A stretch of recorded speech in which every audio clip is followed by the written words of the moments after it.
Voltamos com o programa Ponto a Ponto.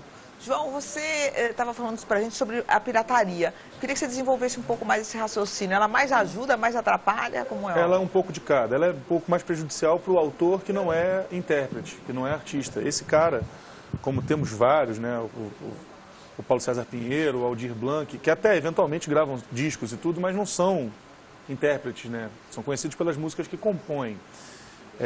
E aí a pirataria, quando você não tem um modelo de remuneração novo para esse autor, e ele depende muito, claro, além da execução pública, né, dos valores todos de sincronização com TV e tudo, mas depende da venda de um produto físico que está um pouco esfacelado, né, nesse mercado. Aí esse cara é muito prejudicado. Para o artista, às vezes, ela é até bem-vinda. Por exemplo, o termômetro com casuarina que eu tive quando eu vi um DVD nosso sendo pirateado na Uruguaiana, por mais que eu tenha ficado um pouco contrariado vendo aquilo, eu falei, bom, significa que há uma procura popular, né? Há uma procura, é quase que você fica meio perdido nessas duas sensações, né? Mas o que eu estava dizendo é que pirataria para mim tem dois tipos, que são bem distintos, têm origens distintas e têm consequências distintas. Quando tem uma subindústria que está vivendo a base dessa pirataria, né?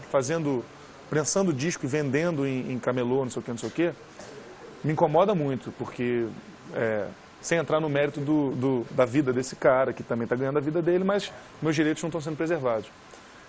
A pirataria da troca usuário para usuário, de música, ouvinte para ouvinte, eu acho muito menos ilegítima, vamos dizer assim. Eu acho pirataria de redes. Eu acho baixar música na internet, compartilhar arquivos entre pessoas, por mais que a indústria bata muito nisso, seja uma coisa, um cavalo de batalha de fato, quando era vinil, você gravava uma fita cassete e emprestava, você dava para o seu amigo. Isso é uma forma carinhosa de você compartilhar. E a gente tem que ter sempre em vista, quando você compra um CD, você compra o acesso àquilo, né? E o acesso é meio subjetivo quanto custa o acesso, né? Quando você vai ao cinema, você compra o acesso àquele, né? E aí eu acho que criou-se um mecanismo fácil, à mão, de você trocar o acesso, né, com a digitalização. Então, eu acho que a criminalização dessa troca de arquivos, eu acho que ela é muito anacrônica e ela não contribui em nada para esse debate de qual seria esse novo modelo. Também, né? Muito pouco eficaz, né? Fica tentando, um enxuga-gelo, você acaba com uma ferramenta, cria-se outra e tudo e tal. Então, teve o Napster, que foi simbólico, né? Quando o Napster deixou de ser um ambiente de troca de arquivos para fazer um acordo com as majors e tal. Mas eu acho que é pouco eficaz e é anacrônico. Você tem que achar o modelo, que é um modelo novo, que é por publicidade, que é por, enfim, é um modelo novo da internet. E a gente está nesse período de transição que a gente ainda não sabe como é que é esse modelo. Onde é que vai desaguar? Onde vai desaguar, O convidado de hoje aqui no Ponto a Ponto é o João Cavalcante, que teve grande importância na revalorização do samba carioca. E, paralelamente, a Cidade Maravilhosa viu renascer o tradicional carnaval de rua. Desde o início da década passada, o Carnaval de Rua do Rio vem vivendo anos cada vez melhores. Durante mais de 20 anos, a festa ficou resumida aos desfiles das escolas de samba na Marquês de Sapucaí. Mas a reviravolta mostrou um carnaval que respeita as tradições do Rio. Muita animação, samba e tudo de graça. Em 2013, a folia levou 5.300.000 pessoas para as ruas da Cidade Maravilhosa. Elas foram atraídas pelos mais de 600 blocos oficiais. Um dos mais tradicionais é o Cordão da Bola Preta. Com 95 anos de tradição, arrastou neste ano quase 2 milhões de foliões pelo centro da cidade. Com tanto prestígio, foi eleito o bloco mais popular do mundo. Nesse carnaval democrático, a cada ano, surgem foliões que, por amor ao samba, criam novos blocos. Mas outros ritmos começaram a cair no gosto dos cariocas e turistas. Há 2 anos, o Sargento Pimenta embala o público ao som dos Beatles.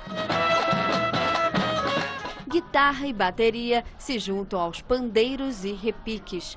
Não importa se é grande, médio ou pequeno, cada bloco tem a sua marca e conquista as pessoas com o batuque acelerado, levando o que mais importa, alegria.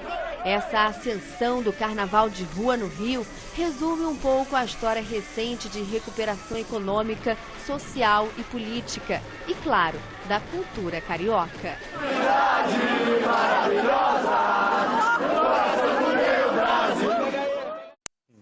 João, a gente viu aí um renascimento do Carnaval do Rio de Janeiro. Em São Paulo também esse ano teve um carnaval de rua muito grande. Eu queria fazer a pergunta ao contrário. Como é que isso deixou de existir durante alguns anos? Por quê que o Brasil, sendo o país do carnaval e as pessoas tendo essa paixão tão grande, tão dispostas a ir para a rua, o carnaval de rua desapareceu durante um período? Olha, eu sou carioca, né, de nascimento, mas eu passei a minha juventude inteira indo para Recife nos verões e nos carnavais. E em Recife e Olinda, o carnaval de rua é uma instituição intocável.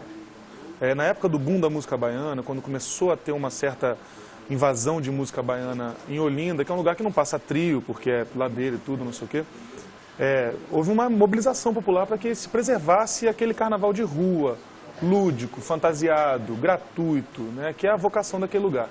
O Rio tinha essa vocação, mas o Rio passou talvez o século XX inteiro se preparando para se tornar uma cidade boutique, né, e muito voltando os olhos para fora do Rio, para o turista que vem de fora, para quem traz o dinheiro para cá. A vocação turística do Rio, que é uma beleza, uma cidade linda, incrível, tudo, mas às vezes ela é muito vil com o carioca. Ela tira o carioca um pouco do processo do debate. Então, o Rio estava com um carnaval que era exclusivo. O carnaval da Sapucaí era um carnaval exclusivo. Tinha os setores populares, sim, mas os camarotes, as frisas, não sei o quê, é exclusivo. O desfile, quem não era da comunidade e confeccionava as fantasias e ganhava, as fantasias são caras para você comprar um desfile. Você acaba sendo um pouco parte de uma coisa que você não é parte quando você desfila na Sapucaí. O carnaval de rua supre isso um pouco. Mas como é que ele ressurgiu? Por quê? Eu acho que tem uma série de fatores. Primeiro, tem um anseio do jovem pelo carnaval. O carnaval é uma catarse, é importante. A gente é muito reprimido o ano todo e chega no carnaval, é uma oportunidade que a gente tem. O carioca não precisa já de muito pretexto para fazer festa. A gente é muito festeiro mesmo. Tem a ver com a vocação da cidade. A cidade não comporta abadá. O Rio nunca comportou abadá, nunca comportou esse modelo. O carnaval como modelo de negócio é consequência do carnaval como modelo emocional de fantasia. Ou seja, era só colocar um triozinho ali que a coisa ia explodir mesmo. Exatamente. Faltava alguém ter essa iniciativa. E aí iniciativa. tem a ver com algumas iniciativas, como o concurso de marchinhas que a Fundação Progresso criou, que eu participei há alguns anos, fui jurado outros anos e tudo. O Cordão do Boitatá, foi falado do Bola Preta ali, que é um bloco que tem muitas décadas, né, do início do século passado. O Boitatá, que é um bloco de 20 e poucos anos, ele é um bloco de marchinhas, entendeu? Então a gente tem a ver com a reocupação da rua, eu acho. O carioca gosta de estar na rua, às vezes ele nem entra nos lugares, isso às vezes é até ruim pro músico, né? Mas tem a reocupação da rua e o carnaval como uma grande catarse desse processo de reocupação da rua pelo carioca e pelo turista muito jovem, sem muito dinheiro, sem vontade de ir para Sapucaí, que está afim de ir para o carnaval. João, mudando um pouquinho de assunto, voltando a um ponto que nós já abordamos ainda há pouco, que é a preferência das pessoas por gêneros musicais, queria que você me ajudasse a entender e ajudasse também, provavelmente, o espectador a entender algumas coisas que chamam a atenção nessa pesquisa da Marplan de preferência. A maior parte das pessoas que ouvem músicas na rádio parece com a população em geral, ou seja, são sobretudo do sexo feminino, ou seja, acompanha as características demográficas do conjunto da população.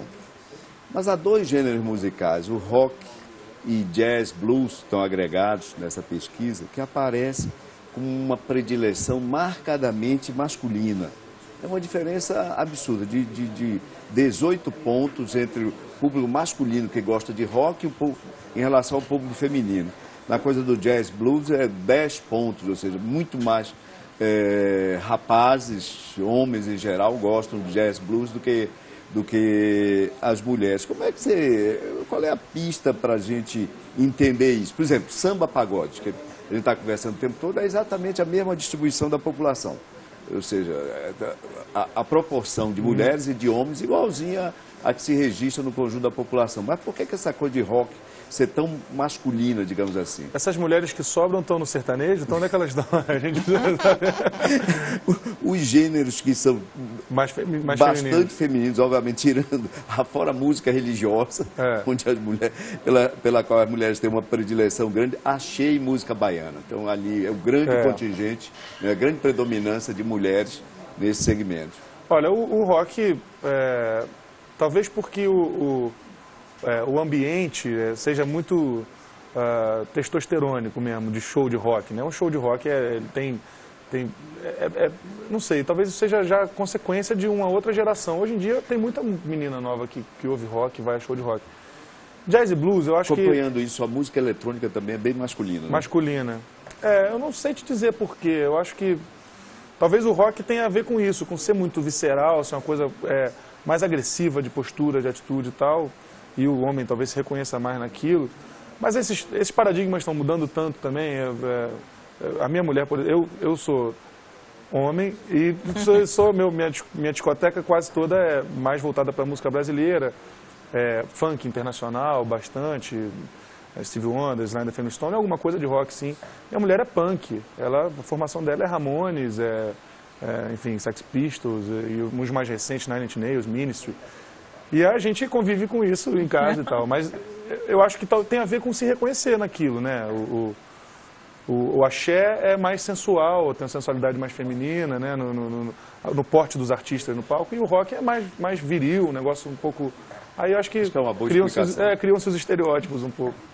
A gente continua a conversa daqui a pouco. Agora você acompanha no intervalo as principais manchetes do Brasil e do mundo aqui no Band News TV. Até já.